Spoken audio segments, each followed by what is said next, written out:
नमस्कार दोस्तों, स्वागत है आपका अपनी YouTube channel study easy code में। आज का हमारा ये वीडियो रहने वाला जो ऑफशोर मिनरल्स होते हैं उसके ऊपर, ठीक है। रिसेंटली गवर्नमेंट ऑफ इंडिया के द्वारा जो ऑफशोर मिनरल्स का जो ब्लॉक्स है उसको ऑक्शन किया गया है। तो चलिए देखते हैं एग्जैक्टली क्या है और हम जानेंगे जो ऑफशोर मिनरल्स होते हैं उसके बारे में भी, ठीक है। और क्या क्या चीज़ें हैं, सारी चीज़ों को हम देखेंगे डिटेल वे में। ए टाइम्स ऑफ इंडिया का आर्टिकल है, India takes deep drive in offshore minerals mining with 13 blocks, मतलब 13 ब्लॉक्स की माइनिंग के लिए गवर्नमेंट ऑफ इंडिया के द्वारा ऑक्शन किया गया है, ठीक है। न्यूज़ में ये है कि सेंटर ने फर्स्ट टाइम जो ऑक्शन है उसको किया है, जो ऑफशोर क्रिटिकल मिनरल्स ब्लॉक्स हैं उसका, ठीक है। यह कहीं ना कहीं इंडिया का एक स्टेप है to harness India's offshore mineral wealth. जो हमारा ऑफशोर मिनरल्स वेल्थ है उसको कहीं ना कहीं हार्नेस करने के लिए, मतलब उसके फुल पोटेंशियल को रियलाइज करने के लिए गवर्नमेंट ऑफ इंडिया के द्वारा यह स्टेप लिया गया है, ठीक है। देखिए तो 13 ब्लॉक्स को जो अरबियन सी और जो अंडमान सी में है उसको ऑक्शन पे दिया गया है, ठीक है। अगर जो एग्जैक्ट लोकेशन है, कहीं ना कहीं तीन जो लोकेशन है उसका कंप्राइज है, जैसे कोल्लम हो गया केरल में, ठीक है। 3 ब्लॉक्स ऑफ लाइम मड हो गया पोरबंदर गुजरात में, एंड जो पॉलीमेटालिक नोड्यूल्स होते हैं नियर ग्रेट निकोबार आइलैंड, वहाँ पे इसको दिया गया है, ठीक है। अब एग्जैक्ट लोकेशन देखें तो कहीं ना कहीं एक तो है यहाँ पे है, एक यहाँ पे है, एक कहीं ना कहीं अंडमान सी, ये अंडमान सी है ना, यहाँ पे जो मिनरल्स है उसको कहीं ना कहीं गवर्नमेंट ऑफ इंडिया के द्वारा ऑक्शन किया गया है, ठीक है। अगर इस इनिशिएटिव की बात करें तो जो इनिशिएटिव गवर्नमेंट ऑफ इंडिया के द्वारा लिया गया है कहीं ना कहीं काफ़ी ज़्यादा इम्पोर्टेंट है इंडिया का ग्रोथ के लिए, ठीक है। जैसे हमारा जो ग्रोइंग डिमांड है लिथियम का, कोबाल्ट का, निकेल, कॉपर, जैसे हम बहुत सारे लिथियम का हो गया कि जो हम इलेक्ट्रिक व्हीकल्स बना रहे हैं उसकी, उसमें जो लिथियम वगैरह हो गया उसकी बैटरी की काफ़ी ज़्यादा नीड हो रही है, तो इसी सब को कहीं ना कहीं पूर्ति करने के लिए गवर्नमेंट के द्वारा एक अहम स्टेप लिया गया है, ठीक है। और ये बताया जा रहा है कि हमारा जो फ्यूचर में इसका ग्रोथ है वो कहीं ना कहीं 8 फोल्ड हो जाएगा, मतलब काफ़ी रैपिड वे में यह इंक्रीज करने वाला है। अगर हम जो हमारा क्रिटिकल मिनरल्स हैं उसके रिस्पेक्ट में देखें, जो हमारी union ministry of coal and mine है, जी किशन रेड्डी, इनके द्वारा बताया गया है कि जो यह स्टेप लिया गया है कहीं ना कहीं अनलॉक करेगा इंडिया का जो एक्सक्लूसिव इकोनॉमिक जोन है, रफली 2.37 मिलियन स्क्वायर किलोमीटर, मतलब जो 2.37 मिलियन स्क्वायर किलोमीटर में एक्सक्लूसिव इकोनॉमिक जोन फैला हुआ है उसको कहीं ना कहीं अनलॉक करेगा, और उससे कहीं ना कहीं जो हमारा ग्रोथ है क्रिटिकल मिनरल्स में उसको भी रियलाइज करेगा, उसको भी कहीं ना कहीं अचीव करेगा, ठीक है।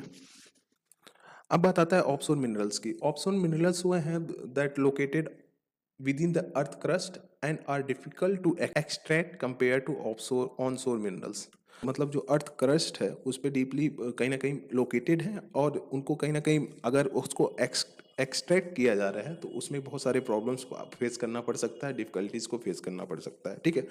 इसमें मिनरल्स में क्या आते हैं, जैसे गोल्ड हो गया, डायमंड हो गया, ठीक है, कॉपर हो गया, निकल हो गया, cobalt, copper, manganese, rare earth metals, rare earth elements, ये सारी चीज़ें कहीं ना कहीं इसमें आती हैं जो ऑफशोर मिनरल्स होते हैं, जो जो कि डीपली लोकेटेड हैं, ठीक है।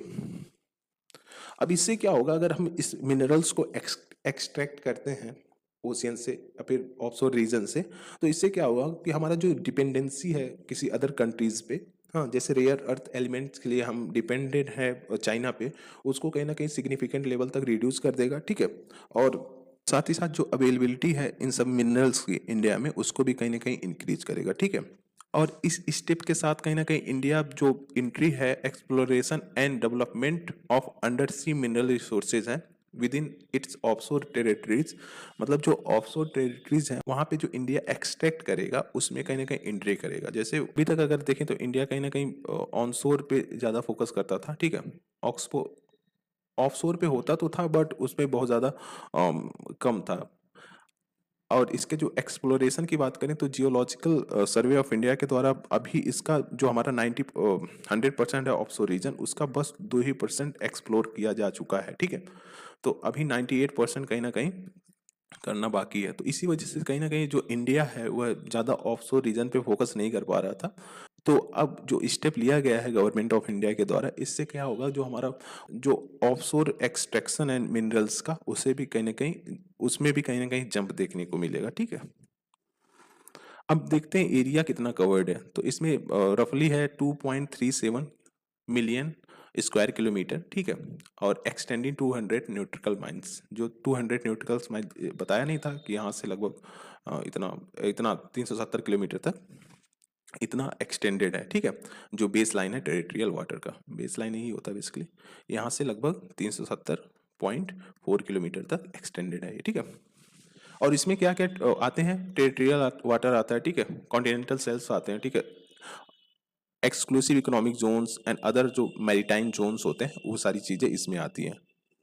और जो इंडिया का एक्सक्लूसिव इकोनॉमिक जोन है उससे कहीं ना कहीं वो फैला हुआ है लगभग 2 मिलियन स्क्वायर किलोमीटर, मतलब 2 मिलियन स्क्वायर किलोमीटर तक फैला हुआ है, जो कि एक तरह से माना जाता है कि काफ़ी ज़्यादा मिनरल रिसोर्सेज का भंडार रखा हुआ है वहाँ पे, ठीक है। एक तरह से जो मिनरल रिसोर्सेज है वो काफ़ी सिग्निफिकेंट लेवल पे प्रेजेंट है, जो हमारा एक्सक्लूसिव इकोनॉमिक जोन है उसमें। अगर इसको कहीं ना कहीं एक्सप्लोर किया जाता है तो उससे जो हमारा जियोलॉजिकल पोटेंशियल एरिया है उसमें एक्सपेंशन देखने को मिल सकता है, जो कि अभी अगर प्रेजेंट टाइम में देखें तो 6,88,000 स्क्वायर किलोमीटर तक है। इसमें कहीं ना कहीं जो जियोलॉजिकल पोटेंशियल एरियाज है उसमें ह्यूज जंप देखने को मिल सकता है, ठीक है। जियोलॉजिकल सर्वे ऑफ इंडिया के द्वारा ये बताया जा रहा है कि explore only 1/3 of the total areas and submitted over 30 reports on offshore minerals resources. अभी तक 30 रिपोर्ट्स को कहीं ना कहीं सबमिट किया जा चुका है। ये 1/3 है, उस पर मैं थोड़ा सा कंफर्म नहीं हूँ क्योंकि एक रिपोर्ट मैंने पढ़ा था कि उसमें लगभग 2% बस एक्सप्लोर किया जा चुका है, अभी 98% एक्सप्लोर करना है। तो आई थिंक इसको मैं क्रॉस चेक करूँगा एग्जैक्टली है क्या, ठीक है। और जो मिनरल्स अभी रिसेंट टाइम में ऑक्शन के लिए सेलेक्ट किए गए हैं वह इकोनॉमिकली वाइबल है, काफ़ी मतलब उसमें जो सक्सेस मिलने के चांसेस हैं वह काफ़ी ज़्यादा हाई है। मतलब जियोलॉजिकल सर्वे ऑफ इंडिया के द्वारा पहले उसको आइडेंटिफाई कर लिया जा चुका है, उसके बेसिस पे कहीं ना कहीं उसको ऑक्शन किया गया है। अब देखते हैं एग्जैक्टली क्या होता है, कितना ग्रोथ देखने को मिलता है फ्यूचर में, ये सारा चीज़ डिपेंड करेगा जैसे ऑक्शन जैसे एक्सट्रैक्शन होगा मिनरल रिसोर्सेज का वहाँ से उस पर, ठीक है। अब जो बात आती है कि जो ये सारा एक्सट्रैक्शन होगा मिनरल रिसोर्सेज का, ठीक है, जो ऑक्शन किया गया है उसमें जो मिनरल रिसोर्सेज हैं उसका इंपॉर्टेंस क्या है, मतलब हम क्यों एक्सट्रैक्ट कर रहे हैं उसका अगर देखें तो एप्लीकेशन क्या है बेसिकली। तो अगर कंस्ट्रक्शन सैंड का देखें तो कहीं ना कहीं मेकिंग कंक्रीट, मोर्टर हो गया, अदर बिल्डिंग मटेरियल्स, जैसे सैंड वगैरह क्या होता है, रेत समझते हो ना आप, वो सारी चीज़ें कहीं ना कहीं जो हमारा घर बनाने में काम आता है, अदर जो चीज़ें हैं उसमें कहीं ना कहीं सिग्निफिकेंट लेवल तक वर्क करता है। तो इसका तो बेसिक मतलब ये हो गया, ठीक है। लाइम मड हो गया, एक कैल्शियम कार्बोनेट रिच प्रोडक्ट है, मतलब कहीं ना कहीं कैल्शियम कार्बोनेट से ही बना होता है, ठीक है। अब इसका देखें तो यूज एप्लीकेशन ये है कि जो सीमेंट प्रोडक्शन होता है, ठीक है, वाटर ट्रीटमेंट होता है, सॉयल स्टेबलाइजेशन होता है, ये सारी चीज़ें हैं जो लाइम मड का बेसिकली यूज होता है, ठीक है।